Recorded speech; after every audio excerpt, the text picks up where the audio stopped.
শিশুর বেড়ে ওঠার প্রাথমিক পর্যায়ে অর্থাৎ প্রথম 5 বছরে শিশুর মস্তিষ্কের প্রতিটি সেকেন্ডে 1 মিলিয়নেরও বেশি নতুন স্নায়বিক সংযোগ তৈরি হয়।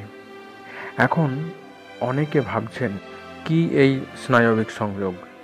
আসলে এই স্নায়বিক সংযোগ হলো শিশুর মস্তিষ্কের মধ্যে তৈরি হওয়া বিভিন্ন বিষয় কেন্দ্রিক সক্রিয়তার সূচনা।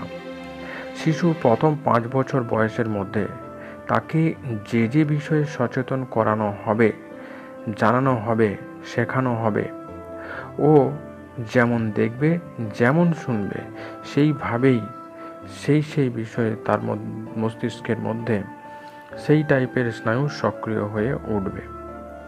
এখন জেনে রাখুন এর জন্য আপনার সচেতনতা কিভাবে কাজ করবে এবং আপনি কি করবেন যাতে বাচ্চার মস্তিষ্কের মধ্যে স্নায়ুর সংযোগ কোনোভাবে বাধা না পেয়ে তা ক্রমশ বৃদ্ধি পায়।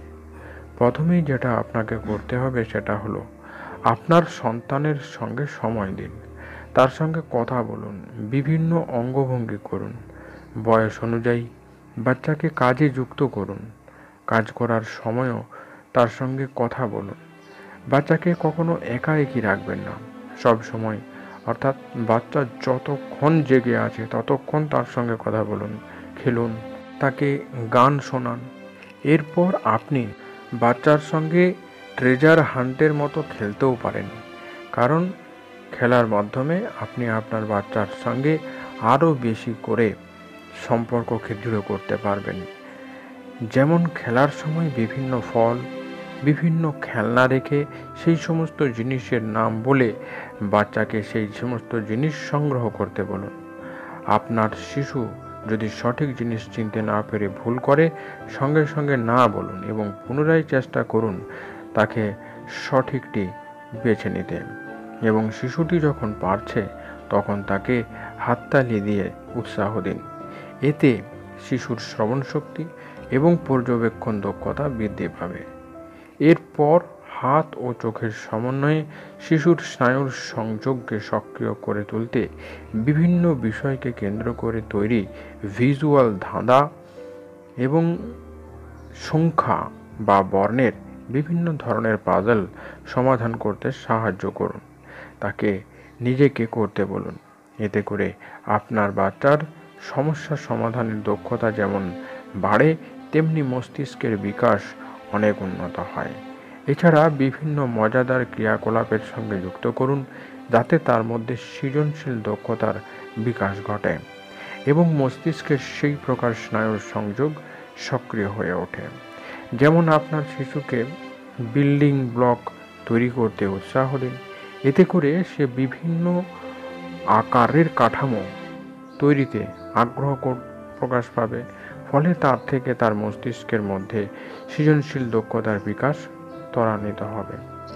এরপর আরও একটা বিষয় যেটা সম্পর্কে আপনি সচেতন হবেন সেটা হলো আপনার উচ্চস্বরে আপনার সন্তানের কাছে বই পড়ুন।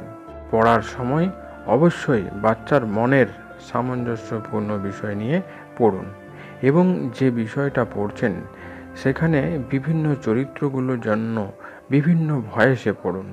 এতে করে বাচ্চার মধ্যে মনোসংযোগ বাড়বে।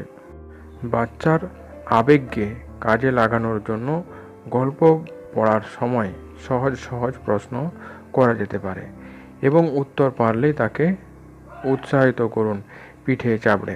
এইভাবে আপনি আপনার শিশুর মানসিক পুষ্টির দিকে খেয়াল রেখে এই সমস্ত ক্রিয়াকলাপের সাহায্যে শিশু মনের জানার আগ্রহকে এবং মনের কৌতূহলকে বাড়িয়ে তুলতে পারেন, যার ফলে আপনার শিশুর মস্তিষ্কের স্নায়ুর সংযোগ সক্রিয় হওয়ার পথে কোনো বাধা সৃষ্টি হবে না। শিশুর মস্তিষ্কের বিকাশ পূর্ণতা পাবে। আজকের ভিডিওটি এই পর্যন্তই। কেমন লাগলো আজকের এই ভিডিও অবশ্যই কমেন্ট বক্সে জানাতে ভুলবেন না। যারা এই চ্যানেলে প্রথমবার তারা অবশ্যই চ্যানেলটিকে সাবস্ক্রাইব করে চ্যানেলের সঙ্গে থাকুন। সম্পূর্ণ ভিডিওটি দেখার জন্য আপনাদেরকে অসংখ্য ধন্যবাদ।